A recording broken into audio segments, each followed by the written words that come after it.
Awalnya hidup dari perdagangan, kerajaan Aru kemudian menjadi negeri perompak. 5 abad lalu, pelaut Portugis Tom Paes menggambarkan penguasa negeri Aru sebagai raja paling besar di seluruh Sumatera. Ia memiliki banyak penduduk dan lankara atau kapal. Ia juga menguasai banyak aliran sungai di wilayahnya.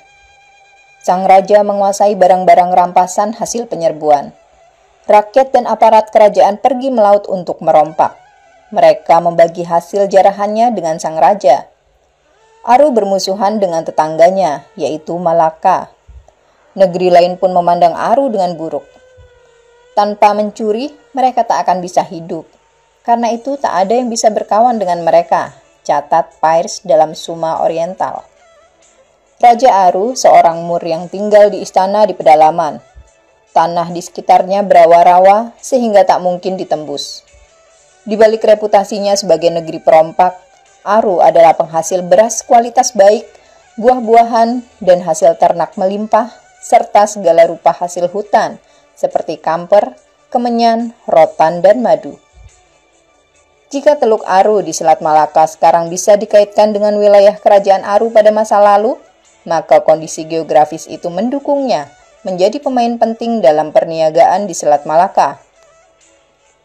Itu sebelum keramaian niaga bergeser. Penguasa Melayu Batak Aru pun harus mengadopsi strategi baru untuk menemukan pamornya kembali, sebagaimana dikatakan sejarawan Anthony C. Milner dan kawan-kawan dalam A Note on Aru and Kota China, yang terbit di Jurnal Indonesia nomor 26 Oktober 1978. Pasca Sriwijaya diserang kerajaan Chola pada tahun 1025, semua wilayah bawahannya di Sumatera bagian utara dan Semenanjung Malaya semakin aktif dalam perniagaan internasional.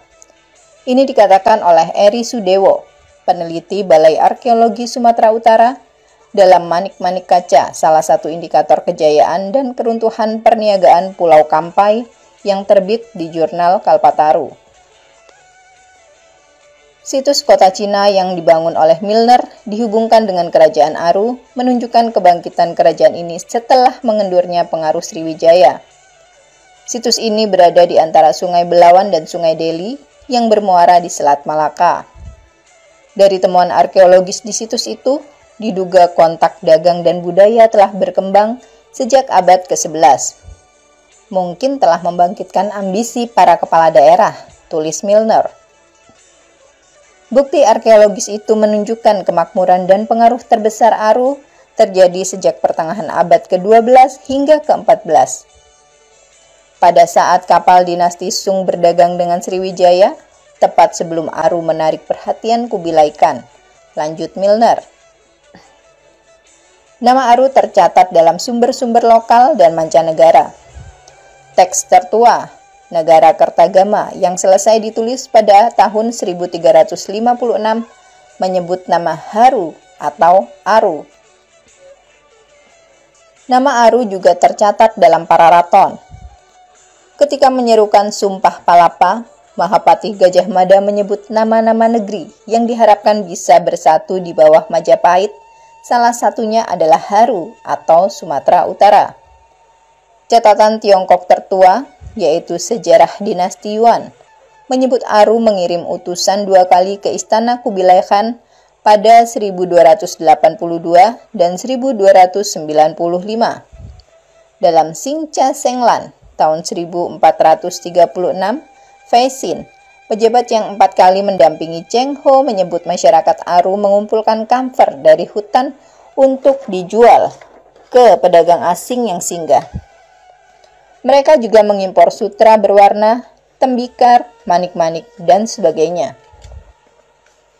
Sementara itu, menurut Ma Huan, tahun 1433, penerjemah Cheng Ho dalam Yingyai Senglan, kerajaan Aru memiliki sungai bernama Sungai Air Tawar.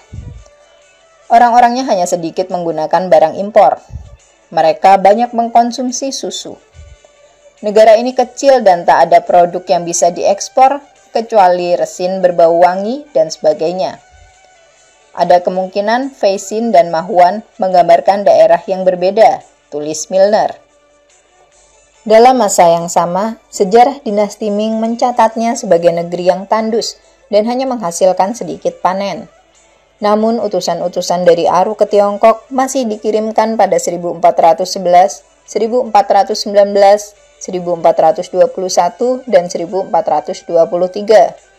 Begitu juga Cheng Ho yang diutus oleh Kaisar Tiongkok ke Aru pada 1412. Persinggahannya yang kedua terjadi pada tahun 1431. Ia berkunjung dengan membawa hadiah untuk Raja Aru. Inilah kontak formal terakhir Tiongkok dengan Aru. Nama Haru atau Aru kemudian menghilang dari catatan Tiongkok. Aru muncul kembali dalam catatan Tom Peirce di Suma Oriental pada abad ke-16 sebagai negara yang rakyatnya merompak muatan kapal di Selat Malaka. Milner menilai potret Aru dalam laporan-laporan itu menunjukkan bahwa pada awal 1400-an kedudukannya menjadi tidak penting. Dibandingkan dengan Samudra Pasai, negeri ini lebih banyak mendapat perhatian dalam catatan Tiongkok. Kala itu hanya ada sedikit perdagangan di Aru, sedangkan kronik-kronik Tiongkok begitu rinci menyebutkan hasil bumi dan kebiasaan penduduk Samudra Pasai. Para pedagang dari segala penjuru datang ke tempat ini, catat sejarah dinasti Ming. Maka, setelah tahun 1423, penguasa Aru tak lagi mengirim utusan ke Tiongkok. Sebaliknya, laporan yang berusia lebih muda menyebut minat Aru beralih dari perdagangan yang sah ke pembajakan. Dihadapkan dengan kegagalan komersial, penguasa Melayu Batak Aru mengadopsi strategi baru, tulis Milner. Lokasi ibu kota pun pindah. Milner menunjuk Delhi Tua sebagai lokasi baru setelah kota Cina. Lokasi ini lebih ideal untuk pamor Aru yang baru. Letaknya sekira 25 km lebih ke pedalaman dari kota Cina, yang dikelilingi oleh hutan, berada di dekat aliran sungai Petani yang merupakan nama karo untuk hulu sungai Delhi. Peirce menyebut kawasan ini tak dapat ditembus. Lokasi yang sempurna bagi penguasa Aru untuk mengatur siasat perompakan di Selat Malaka. Kendati begitu, menurut Milner, Delhi Tua bukanlah pemukiman baru. Didapati fragmen keramik dari masa Sung dan Yuan yang semasa dengan tahun-tahun kejayaan kota Cina.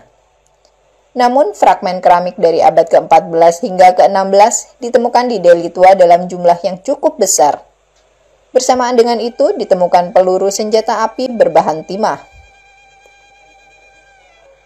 Repelita Wahyu Utomo, seorang peneliti Balai Arkeologi Medan menyebut peluru itu adalah peluru laras panjang yang umum digunakan pada abad ke-15 hingga ke-19 atau dikenal dengan senapan musket. Ada pula meriam dengan tulisan berbunyi Sanat 03 alamat Balun Haru. Apabila 03 berarti tahun 1003 Hijriah, berarti cocok dengan 1539 Masehi, yang menurut Pinto merupakan ditaklukkannya Haru oleh Sultan Aceh Al-Qohar. Tulis Repelita dalam Benteng Putri Hijau berdasarkan data sejarah dan arkeologis di laman Kemendikbud. Menurut Milner, temuan itu menunjukkan bahwa Delhi Tua diarahkan untuk perang daripada perdagangan.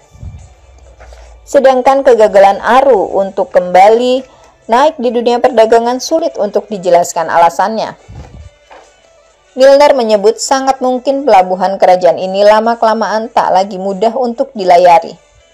Pantai Sumatera Timur telah banyak berubah bahkan dalam sejarah yang tercatat, tulis Milner. Salah satu indikasinya yaitu banyak toponim yang merujuk pada Sungai Mati. Beberapa lokasi yang jauh di pedalaman juga disebut pernah menjadi pelabuhan. Hingga hari ini pun pendangkalan sungai terus terjadi. Namun tak pasti kapan prosesnya mulai terjadi. Kita tahu bahwa seorang penulis Arab abad ke-16 mengeluh tentang pelabuhan Aru yang dangkal, tulis Milner. Aru, bagaimanapun, pada akhirnya bernasib buruk dalam kontes perniagaan. Pencapaian komersial Aru hanya sampai abad ke-14. Kehadiran komunitas pedagang Tionghoa yang ramai tidak lebih dari kenangan. Perdagangan dengan Tiongkok telah bergeser ke kerajaan-kerajaan seperti Pasai dan Malaka, tulis Milner. Nasibnya pun tak bertahan lama sejak catatan Tom Peirce melukiskan Aru sebagai kekuatan yang ditakuti di perairan Selat Malaka. Ini menjadi riwayat terakhir Aru sebagai sebuah kerajaan dalam sumber sejarah. Kekuatan yang baru berkembang. Aceh mengakhiri eksistensi Aru sebagai salah satu kekuatan penting dalam kehidupan sosial, ekonomi, dan politik di kawasan Selat Malaka. Tulis Eri Sudewo.